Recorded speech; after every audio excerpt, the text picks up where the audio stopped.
ప్రతివారు ఏ మార్గం, ఏ పద్ధతి, ఏ దారిని వెళ్ళినా వచ్చిన చోటు నుంచి ఎక్కడెక్కడో తిరిగి మళ్ళీ వచ్చిన చోటుకే వస్తారు. భూమిలో పుట్టిన చెట్లు కావచ్చు, జంతువులు కావచ్చు, సమస్త ప్రాణి కూడా పుట్టింది భూమి, పెరిగింది భూ పదార్థంతో. క్రమక్రమంగా వృద్ధి పొంది మళ్ళీ కాలానుకూలంగా ఆ ముచ్చు ఎవరికి వస్తే వారు మట్లో కలిసిపోతారు. ఏది ఎక్కడైతే ఉన్నదో అది అక్కడే ఉంది. ఆ ఉన్న స్థలమును కనుగొని గమనించి గుర్తించి తెలుసుకుని ఉన్న స్థలంలో ఉండొచ్చు కదా.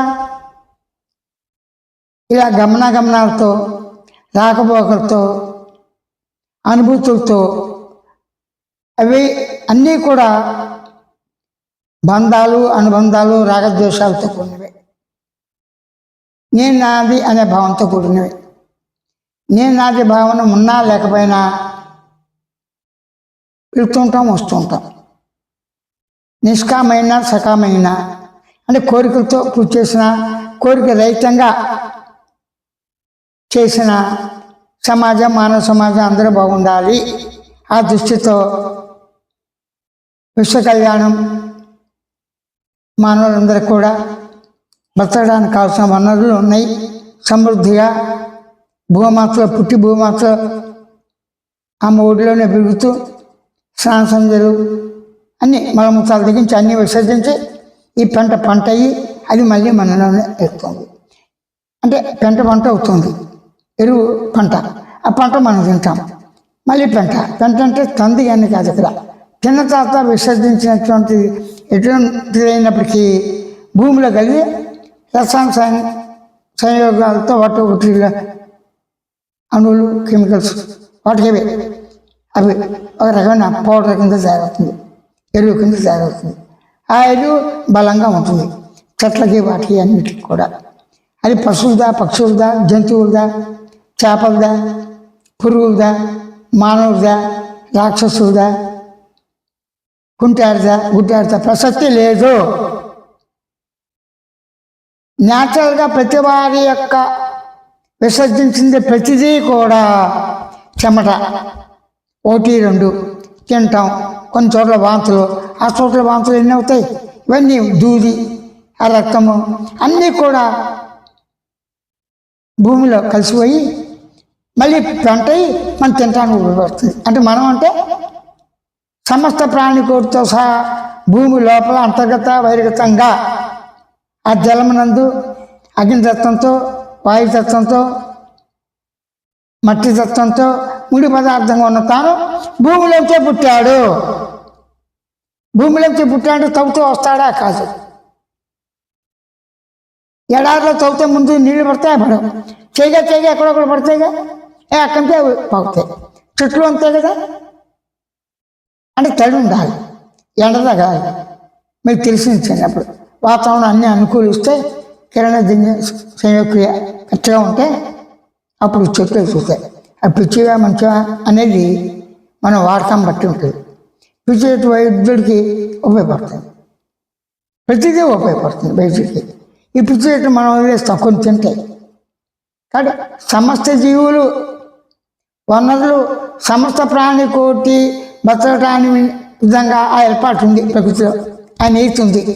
ఎవరు చేశారు, ఎందుకు చేశారు అనే ప్రసక్తి ఎత్తకూడదు. ఎత్తితే మొదలు ఎక్కడ చేయాలి? ప్రశ్నించిన వాళ్ళ ప్రకృతి ఏంటి? దేహ ప్రకృతి, మనోప్రకృతి, బుద్ధి ప్రకృతి, అంతకణ ప్రకృతి, అజ్ఞాన భక్తి, జ్ఞానభక్తి, సత్యభక్తి, అసత్యభక్తి, గమనంతో ఊచిపోయే ప్రకృతి. ఈ ప్రకృతిని తెలుసుకుంటే ఇంద్రియాల భక్తి తానే. ఇంద్రియాలతో చూసింది ఇంద్రియాల ద్వారా తానే ఇంద్రియాలే, తానే కన్నుతో, తన జ్ఞానంతో, మనసుతో గుర్తించి గమనించి సర్వ ప్రకృతి కూడా తన ఇందే ఉండి తనలో పుట్టి పెరిగి వేయిస్తుంది. తన కళ తనలో పుట్టింది, తన నిద్ర తనలోనే ఉంది, తన నిద్ర తనే లేనవుతున్నాడు, తన మెలుకులు, రాఘవ దేశాలు అన్నీ ఉన్నాయి. అప్పుడు పరిశీలన, శోధన, విచారణ, కనుగొంట, మూలాలు వెతుకుతా. దేన్ని? లేని దాన్ని వెతుకుతారా? వెతుకుతాం. లేని వస్తువుని గుర్తించాలిగా మరి. లేని వస్తువు ఉందో లేదో పక్కన పెట్టు. ఏది లేదు, ఏది లేదు అన్నవాడు ఉన్నాడుగా. శరీరం లేదా, మొత్తం తగలబడి లేడు రావాడు. వాడు లేడు. వాడు శరీరం మార్పు పరిణామంతో బూడిద అయిపోయింది. ఆ బూడిద లోపలికి వెళ్ళి బస్సం కింద అయిపోయి మళ్ళీ రసాయనాలు ఏడు అవుతుంది కదా. అప్పుడు చెట్లు కాబట్టి అవే తింటాయి కదా. ఆ తినే చెట్లు దత్తమైనా కూడా మళ్ళీ మొలకెత్తుతున్నాయి కదా. సమస్త జీవరాశి ప్రాణులకి కోటి తినే ఆహారంతో కూడినటువంటి జంతువులు కానీ వృక్షాలు కానీ అవన్నీ కూడా మళ్ళీ బూడిదైపోయి చచ్చిపోయిన తర్వాత భూతత్వం కలిసిపోయి మళ్ళీ ఎక్కడో కూడా పుడుతున్నాయి. ఆ విధంగా ఆలోచన జంతు ప్రవృత్తి బట్టి కూడా ఆలోచన కూడా పుట్టించి వస్తుంది, చచ్చింది మళ్ళీ పుడుతుంది. ఎప్పుడు పుడుతుంది, ఎలా పుడుతుంది అనేది మాత్రం తెలియదు. అయితే పుణ్యం పాపం అనే ఒక భీతి మానవుడికి ఉంది. దేవుడు ఉన్నాడా లేడా ప్రసక్తి పక్కన పెట్టు. జంతు ప్రేమ, వృక్ష ప్రేమ. వారి దగ్గరలో చెరువు ఉంది, చెరువు పాట పాడుతున్నాడు, చెరువు చుట్టూ మొలకం చేశాడు, ఎంతో రోజుగా వస్తాడు. ఆ చెరువుకి ఏంటి, ఆ చెరువు ద్వారా వాడు పాడిన పాట ప్రకారం చేసి ఖాళీగా ఉన్నప్పుడు ఆ చెరువులో నీళ్ళు లేనప్పుడు ఆ మట్టి కూడా అమ్ముకుని గవర్నమెంట్ కట్టేవాడు. దాంతో వాడు బాగా సంపాదించి ఏ అలవాటు లేకుండా వాళ్ళ పిల్లలు మంచి చదువులు చదివించారు. అయినప్పటికీ ఆ వృత్తి మనల్ని. అదే వృత్తి కొడుకుల్లో ఒకడు కలెక్టర్, డాక్టర్ అయ్యాడు, ఒకడు రౌడీ అయ్యాడు, ఒకడు అయ్యాడు. వాళ్ళు చేయరు కదా, చేయకూడదని లేదు. చదువుకోవచ్చు, ఇంకా డెవలప్ చేస్తాడు. చుట్టుపక్కల చెరువులన్నిటి కూడా అసిస్టెంట్ పెట్టుకుని కొనేస్తాడు. వేలం పాటలో సంవత్సరానికి ఒకసారి.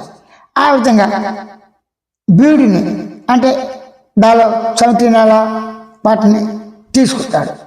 అక్కడ చెట్లు మలవు కదా అంటే డాబా కట్టుకోవచ్చు కదా అంటారు. కట్టుకుని ఎరువులు తీసుకొచ్చి చెట్లు మెలిపించచ్చుగా, ఆకుకూరలు అవి. అలాగే కోళ్ళని పెంచవచ్చు కదా అంటే వాళ్ళ ఇష్టం. పావురాలు పెంచవచ్చు కదా, కుక్కల్ని పెంచవచ్చు కదా, అందంగా పూలు పెంచవచ్చు కదా, ఆ పూలు వ్యాపారం చేయొచ్చు కదా. అంటే ఒక వ్యాపారం నుంచి అనేక వ్యాపారాలు వస్తాయి కాబట్టి అలా ఉంటుంది. అంత సమృద్ధిగా వస్తుంది. కన్న తల్లైనా పాలు ఇవ్వటానికి తగిన ఆహారం అయితే ఇవ్వలేదు. తల్లి ఒకటే కాబట్టి పాలు ఇవ్వతే అయిన వాళ్ళు ఎవరైనా ఇవ్వాలి, గోపాలు కానీ తీసుకొచ్చి ఎందుకంటే డబ్బా పాలు కానీ తెచ్చి పోస్తాం. అయితే ఇక్కడ ఏంటి సమాచారం, ఆ జంతువులన్నీ పాలు ఇస్తాయి. పాలు ఇవ్వకపోతే అవి ఎలా బతుకుతున్నాయి? తక్కువ అవుతాయి వాటికి అవ్వవు. కాబట్టి మనకి పాలు ఎందుకు రావట్లా? మనలో ఉన్నటువంటి విటమిన్స్ అన్నీ కూడా హార్మోన్స్ సరిగ్గా లేకుండా వ్యవస్థ పాడైపోయి ఇష్టం తినేసి విజ్ఞాన శాస్త్రం ఉన్న మంకుతో వేళకి తినకుండా, వేళకి పడుకోకుండా, వేళకి తగిన విధంగా మంచిని తీసుకోకుండా ఇష్టం వచ్చేట్టుగా మనం ఆహార విషయాలు ప్రవర్తిస్తే అప్పుడు పాలు కూడా సరిగ్గా పడవు. అప్పుడు ఏం చేస్తాం? పాల డబ్బాలు కొనుక్కోవాలి. మరి అడవిలో పుట్టిన పిల్లలు చచ్చిపోతుంది వేరే విషయం, ఆశ ఏదైనా వచ్చి చంపితే.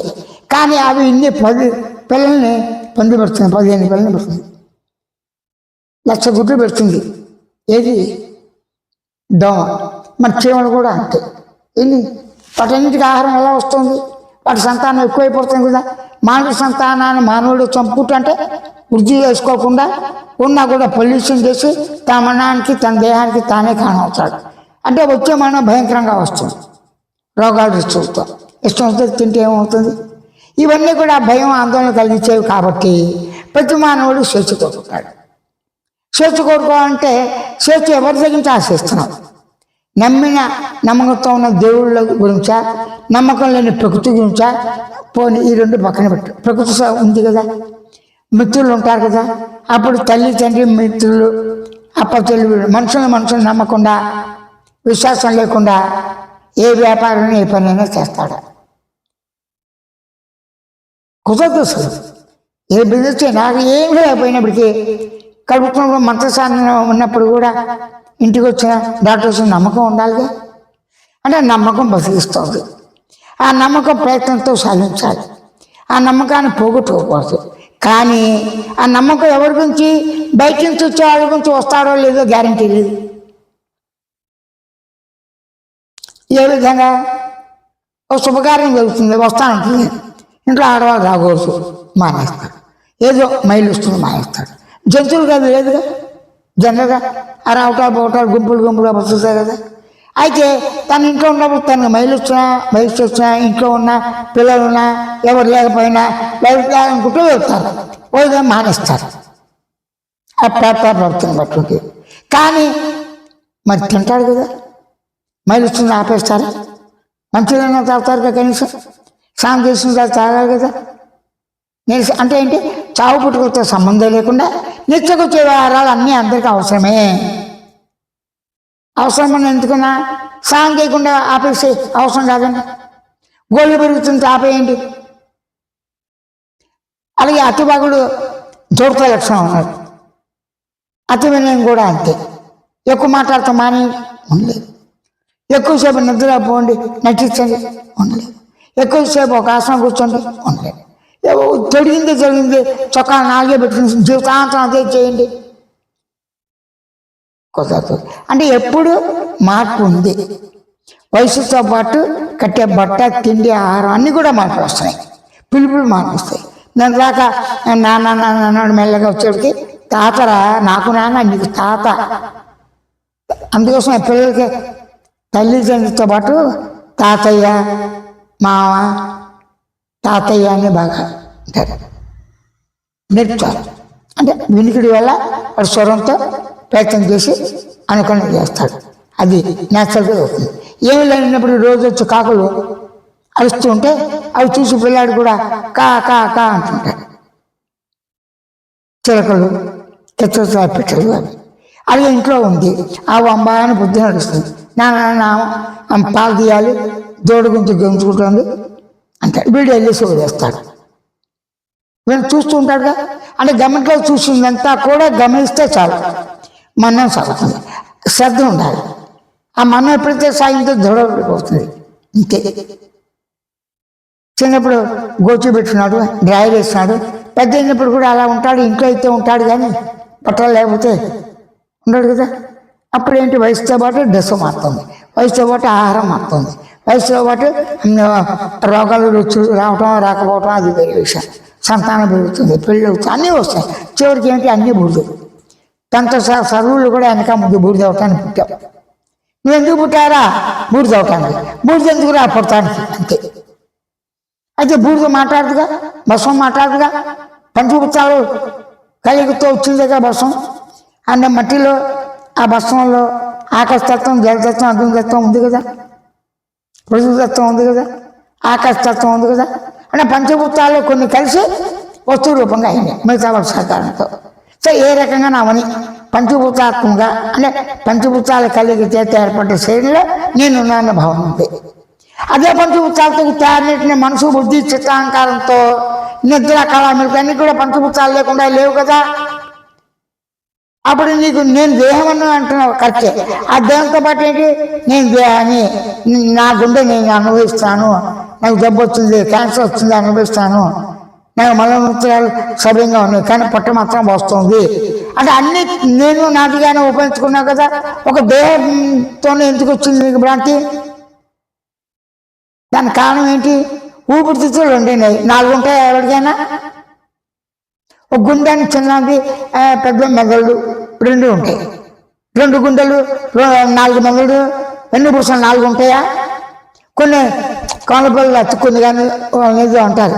అలా ఉండి విచిత్రంగా పుట్టాలి, వేరే విషయం. ఉండవు కదా. మంచి ఒక కన్నుతో పుట్టచ్చు, 2 కాళ్ళతో పుట్టచ్చు, 3 కాళ్ళతో పుట్టేవాళ్ళు ఉంటారా? లోగడు ఉన్నారంటే అది వేరే విషయం, చరిత్ర. అక్కడెక్కడ ఇప్పుడు ఉంటే ఉండొచ్చు. ఆవుకు 2 తలకాయలు ఆవులు ఉన్నాయి, ఇక్కడ కాళ్ళు ఉంటాయి, కొన్నిటికి కొమ్ములు, రకరకాలు ఉంటాయి. ఇవన్నీ కూడా హార్మోన్స్ వల్ల కానీ ఏదైనా తేడాతో ఈ పదార్థం మార్పు ఉంటుంది. అనుకునేవాడు ఎవరు? అనుకునేవాడు పదార్థంగా ఉన్నాడా లేదా?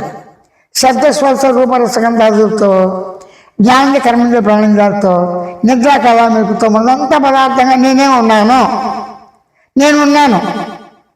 గాఢ నిద్రలోంచి లోపలికి వెళ్ళి వస్తున్నాను, కళ్ళకి అంటున్నాను, మెరుపులో ఉన్నాను. ఈ విధంగా ప్రతి వారికి సర్వమే కదా. ఎవరి అనుభూతి వాళ్ళదే. నా అనుభూతి మీది, మీ అనుభూతి నాకు అవ్వదు. సాపేక్షం కలిసినట్టుగా ఉన్నా సముద్రం ఈదినట్టు నీ పడుతుంది, అగ్ని ప్రవేశం చేసే పైకి వచ్చి నాకు పడుతుంది. మరి తేడా ఉంది కదా. దీన్ని బట్టి మనకేమర్థమైంది? నిజానికి ఎవరి జీవితం వారిదే, ఎవరి సమస్య వారిదే, ఎవరి గమనికి వారే అనుభవించాలి. సుఖమైనా దుఃఖమైనా, మంచి అయినా చెడైనా, పాపమైనా పుణ్యమైనా. ఆ విధంగా ప్రతి వారికి ఏం కావాలి? తగిన విధంగా ప్రవర్తిస్తే ఆరోగ్యం తన పనులు తాను చేసుకుంటూ అందరికీ కూడా అమ్మ నాన్న పిల్లలకి వాళ్ళకి సాటి వాళ్ళకి మంచి పనులు ఉపయోగిస్తాం. సమాజం చేయాల్సింది మంచి పనులు చెడ్డ పనులు రెండు కలిసి ఉంటాయి. మంచి పనులు చేస్తే సత్య విమర్శన. మంచి పనులతో ఏంటి? మంచి పనులు అంటే నీకు ఆకలి అవుతుంది, ఎవరైనా నీకు తీసుకొచ్చి ఇస్తారు. ఆ బచ్చగాడి దగ్గర ఎవరు వెళ్ళాలి? నేను ఇదాక బాగా ఉన్నాను, తుఫాన్ వచ్చి కొట్టుపోయి ఇల్లు కూలిపోయింది, ప్లాట్ వాళ్ళు బెగ్గర్స్ అయ్యారు, జాలి పడతాం. చాటు వాళ్ళని చారు చేస్తారు కొంతమంది, అది కూడా పట్టించుకోదు. ఆత్మీయత అనుబంధాలు ఇవన్నీ ఉన్నాయంటే ఉన్నాయి, లేవంటే లేవు. రాను క్షీణిస్తున్నాయి. సరే, కుటుంబ వ్యవస్థ ఎలా ఉన్నా ఎవరి సమస్య పడుతుంది. నీకు సమస్య ఏమవుతుంది? నేనున్నాన్నమాడు సమస్య అయ్యాడా? నేనున్నాడు కాకుండా దేహ సమస్య. దేహం మాట్లాడలేదుగా, దాని సమస్య అదేంటి? అదే చేసుకోవచ్చుగా, చేసుకోలేదు కదా. నేను ఉండాలి, చైతన్యం ఉండాలి. సాక్షి చైతన్యంతో ఉన్నదాన్నే ఆత్మ పరబ్రహ్మ అనే పేరు పెట్టాడు. ఈ మిగతా పక్కన పెట్టాడు. నేను ఆత్మస్వరూపుడను, పరబ్రహ్మ స్వరూపుడు. ఆత్మ పరబ్రహ్మ లక్షణాలు ఏమిటి? మనిషి లక్షణాలు ఏంటి? తల ముందు కాళ్ళు చేస్తూ ఉంటాడు, పొట్టిగా ఉండొచ్చు, గుణిగా ఉండొచ్చు, బంగి ఉండొచ్చు, కాలు చేతులు ఉండి ఉండొచ్చు, కుంటాడు కావచ్చు, ఏది కావచ్చు. మనిషిగానే ఉంటాడు. మనిషిని గుర్తుపట్టాలంటే కుంటాడు కాబట్టి మనిషి కాదంటావా? గుడ్డాడు కాబట్టి మనిషి కాదంటావా? నిమ్మకాయ చిన్న సైజునే, పెద్ద సైజునే, అన్నిట్లో కూడా చిన్న పెద్ద. మామిడి పండు, అరే మామిడి పండు అంటే ఎన్నో రకాలు ఉంటాయి. ఏ రకం చేస్తుందంటే బంగిరీబులో ఉంటాయి కదా. బంగిరీబులో రసాలు, పెద్ద రసాలు, చిన్న రసాలు, కలెక్టర్ ఉంటాయి, సువర్ణ రకాలు అన్నీ ఉంటాయి. అదే మనుషుల్లో రకాలను బట్టి ఎలా గుర్తిస్తావు? Identify card. ఐడెంటిఫై అంటే పుట్టుముచ్చల ద్వారా, అది సంతకం ద్వారా, ఫోటో ద్వారా. ఫోటోలు కౌనబుల్ ఒకేలాగా ఉంటాయిలాగా కానీ పుట్టుముచ్చల ద్వారా. అంటే ఐడెంటిఫై కావాలి. ఎవరు కావాలి? ఉద్యోగం చేసేవాడు కావాలి, రైతుకి గవర్నమెంట్ ఇష్టంగా కావాలి, బ్యాంకులో లోన్ కావాలంటే కావాలి, ఇచ్చేయాలంటే కావాలి, ఎవరైనా డబ్బు అడిగితే సంతకాలు కావాలంటే వేయాలి, వాళ్ళని చేసి వాస కావాలి, దాన్ని నిశానే అంటారు. వేలు ముద్ద ఇస్తారు. ఆ పంచి ఉంది, ఇచ్చి పుచ్చుకోవటాలు. రాజ్యాలు కూడా అంతే. సామంతులు ఉంటే చక్రవర్తుల కింద వాడు వసూలు చేస్తే అంతవరకు వాడు రాజ్యం వెళ్ళిపోవచ్చు. ప్రజలు క్షేమాలు చూడాలి, ఇష్టం సరిగ్గా చేయకూడదు. వస్తే మాని ఇంకొని పెడతాడు ఆయన చక్రవర్తి. కాబట్టి ఇప్పుడు ఏంటి మనకు అర్థమైంది? మన సమస్యను మనమే తెచ్చుకోవాలి. అసలు సమస్య ఎక్కడుంది మనకి? నేనున్నాను దేయంతో, అంతే. నా దేహానికి సమస్య వస్తే నేనుకి సమస్య రాకుండా దేహానికి సమస్య వచ్చిందా? దేహానికి సమస్య వచ్చితే నేనుకి వచ్చిందా చెప్పు? నేను ఉన్నానన్న తర్వాత దేహం ఉందా? దేహం ఉన్న తర్వాత నేనున్నానా? తెలియదు నాకు. కానీ నేనున్నాను ఇట్లుంటే అనుకోవటంలో ఇప్పుడు ప్రశ్నించేవాడు దేహంగా, మనసుగా, బుద్ధి, చిత్తాంకాలుగా, సుఖ దుఃఖాలుగా అన్ని వస్తువులు వీటిలో అనుభవిస్తూ నిద్రాకాల మెరుపులో తిరుగుతూ సైకిల్ చక్రాలుగా నేను అంటూ సుఖ దుఃఖాలు అనుభవిస్తూ టెన్షన్ ఫీల్ అవుతూ రోగాలతో రుచులతో పోతాడు. అప్పుడు వాడికి ఆనందం కావాలి. ఆనందం కాదు ఏ మార్గం ద్వారా అందం పొందుతాం? మార్గాలు మనకి ఎన్ని ఉన్నాయి? ఒకటి నిద్ర. నిద్రకి మార్గం ఏమిటి? అసలు అడ్రస్ ఉద్యోగానికి అడ్రస్ కొట్టి వెళ్తున్నావా? లేదా అలసత్వంలో, ఆవులంతలో, బరువుగొండి ఒళ్ళంతా అలసత్వం ఉండి రెస్ట్ తీసుకోవాలి అంతే. కళ, ఆ కళ కూడా అంతే కదా, ఆటోమేటిక్గా వస్తుంది. దాంతో అనేక రకాలుగా వస్తుంది, మెలకు వస్తుంది. ఈ మూడు అవస్థలు సహజంగా వచ్చిపోతున్నాయి కదా. అవి సహజంగా వచ్చిపోతుంటే ఆ అనుభవం పొంది నేను కూడా సహజంగా వచ్చిపోతున్నాను కదా. అప్పుడు నేను వచ్చిపోతున్నాను, నాతో సైతం ఈ మూడు అవస్థలు వచ్చిపోతున్నాయి అంటానికి ఒక గురువు ఇది ఉంది కదా, ఎరుక స్వ అంటే స్వ మాత్రం ఉంది. స్వతోనే ఇప్పుడు గుర్తించి గమనించి తెలుసుకునేదాన్ని. ఆ స్వ ఎలా ఉంది? స్వగానే ఉంది. స్వ ఎలా ఉంది? శబ్దంతో, చలనంతో, చైతన్యంతో ఉన్నది. స్వని గుర్తించి గమనించడానికి స్వయే చాలా. శరీర అవయవాన్ని గుర్తించి గమనించడానికి శరీరానికి శరీరం చాలా. నేనుంది, నా శరీరం అంటాం, చెయ్యేది అంటే చూపిస్తాం అని అనుభూతిలో ఉన్నాయి. అనుభూతిలో ఉన్నట్టుకి మనం విచారణ శోధించి కొత్త కనబెడతాం లేదు కదా. శ్రమ పడాల్సిన పని ఉంది, కృషి ఏం పని లేదు. అప్పుడు ఏం చేస్తాం మనం? అయితే నేను ఎలా ఉంది, దేహం ఎలాగుంది, చర్మంగా ఉంది. దాని లోపల మిషన్స్ ఉంటాయి కదా. అన్నం తిన్నప్పుడు ఊపిరితిత్తులు, గాలికి, గుండె, అచ్చ దమలు, సెల్లు, రక్తం, ఇవన్నీ, మెదడు, పెద్ద మెదడు, వెన్నుపూస, కాలు, ఇవన్నీ ఉంటాయి కదా. ఇవన్నీ సవ్యంగా ఉండేట్టుగా చేసుకుంటూ అయినప్పటికీ ఏదో ఒకటి వస్తుంది. ఇవి ఉన్నా లేకపోయినా ప్రాణభయం ఎప్పుడు పోతుంది కదా.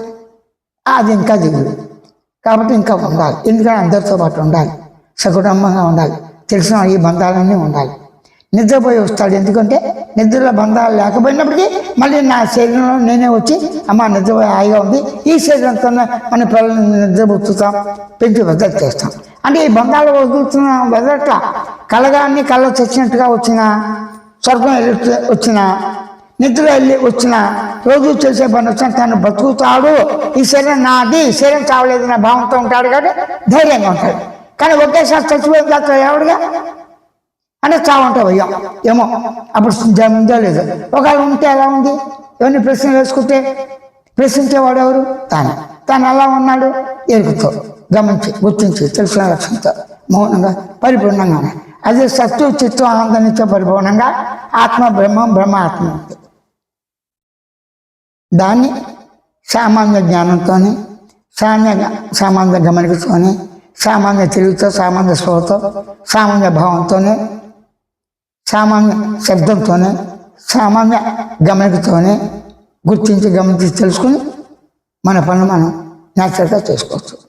ఓ పని చేసేప్పుడు కర్త కర్మక్రియ అయినా అనేక పనులు చేస్తే కర్త కర్మక్రియ కూడా తానే అయ్యాడు. అనుభవంలో ఉంటుందిగా. కార్యక్రమం వచ్చినప్పుడు స్నానం చేస్తున్నాడు, వేణువు తానే పెట్టుకుంటాడు, ఒకేపు చూసుకుంటాడు, స్నానం చేస్తే సబ్బు తోముకోవటాలు అన్నీ తానే చేస్తాడు. తన వయసు ఎవరు గోళ చేసుకుంటారు. ఇప్పుడైనా వృద్ధులు, పశువాళ్ళు, కొంచెం వెర్రి వాళ్ళు, అంధులు, అవహీనులు తప్పించి అందరూ ఎవరి పనులు వాళ్ళు చేస్తారు. ఎవరి పనులు వాళ్ళు చేసినా కూడా ఆరు తినే తన్నొక్కుతుంది కదా.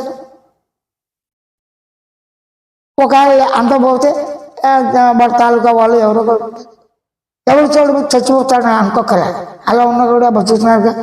ఇప్పుడు ఆశ్రమాలు కొన్ని కట్టారు కదా, అక్కడ ఉంటున్నారు కదా. కానీ దయ ఉంది, ప్రేమ ఉంది, అన్నీ ఉన్నాయి. అది సభ్యతగా లేదు. కాబట్టి మంచి పనులు చేసి సత్కర్మాచరణతో, శుద్ధర్మాచరణతో, తల్లి తండ్రి గురు అతిథితో కూడి నేను కొత్తగా వెతకగల స్వానువు నేను గమనికతో మౌనాన్ని గుర్తించి గమనించి కోరుకుంది. స్వయం ప్రబోధ సూచనలతోనే, స్వయం సూచనల అవగాహనతో, అంటే గుర్తించి గమనించి తెలుసుకునే లక్ష్యాన్ని గుర్తించడానికి మిగతా లక్షణాలు వేరుగా లేవు. నేను అనగానే శబ్దం, ధ్వని, గమనిక, భావన, సాక్షి చైతన్యం, శృతి, తెలివి అన్ని లక్షణాలు ఉన్నాయి. అసలు లక్షణాలు లేవని చెప్పడానికి కూడా లక్షణాలు ఉన్నాయి కదా. లక్షణం అంటే సరిపోతుంది. ఎరుక లక్షణంతో ఎరుక ఉంది అంతే. ఎరుక రెండో లక్షణం లేదు. ఎరుక సాక్షిత్వం ఇంకోటి వేరుగా లేదు, కార్యకారణం లేదు, ఆధార అధిష్టాలు లేవు. అప్పుడు ప్రశాంతంగా స్వరూపానుభూతితో ఉంటూ నిత్యకొచ్చే వారాల్లో తల్లి తండ్రి గురు అతిథుల్ని, సాటి వాళ్ళని, మన సమాజాన్ని, మనతో పాటు సహకరించేటువంటి చెట్లు, చేమలు, పక్షులు ఉంటాయి కదా, అవి కూడా అవన్నీ ఉంటేనే కదా వాతావరణ సమతుల్యత. ఇప్పుడు రాబందులున్నాయి, చచ్చిన శవాలు పుట్టినవి, ఉన్న రాబందులు చచ్చిపోయినాయి, పిచ్చులు చచ్చిపోతున్నాయి. మొన్న మెడ్రాస్ ఒక్క రోజున 1500 కాకులు చచ్చిపోయినాయి సముద్రం.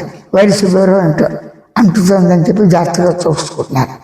2 రోజుల క్రితం నిన్నే వేశారు.